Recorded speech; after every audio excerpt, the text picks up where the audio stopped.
For all of you, what are your thoughts on leading with compassion and sort of keeping that wall between being taken advantage of?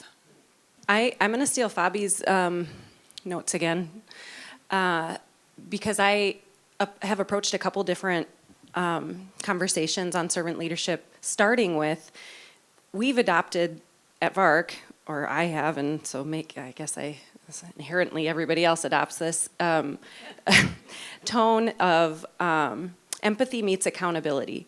And what really resonated from that and that I really align with is that we don't have to devalue our expectations or pull the line down in terms of where we or the rules or bend or have people take advantage of the fact that we want to empower people and provide empathy and understand there's certain situations, and so that really resonates with me. And we have changed our language and our tone around, like, if this, for example, if this role isn't what you believed it was, or it's not working for you, or you don't believe you can meet the expectations, that's okay.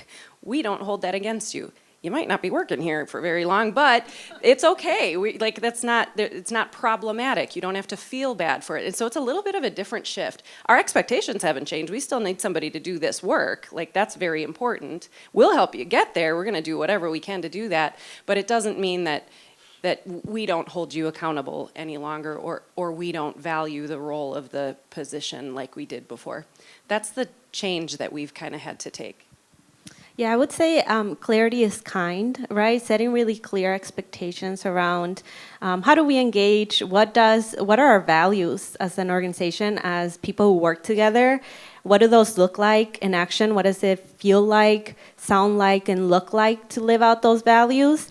And then that's who we are, right? Here, that's our flavor. Our CEO loves to say, this is our flavor, right? If you like this flavor and you buy into these values, like, we love to have you here. And paired with that is always, I always say, high expectations, but also high support for the people that need it, right? And if you've done both, you've held the expectation, it's clear what your norms are, what your values are as an organization, and you've supported people to get there, and we're still missing the mark. I think that's when you got to have more critical conversations about maybe this isn't your flavor, right? Maybe you're looking for something different than what we are striving for at this organization. So I would just say clarity is kind.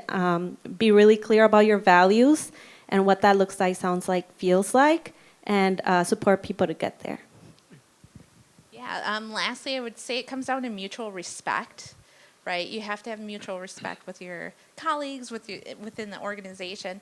And another thing is, I like to think of the idea of sense of care, right? We're all human beings, and we all make mistakes, right? But if you are respecting one another, and then you have that sense of care, of seeing each other and trying your best, then I think that comes across.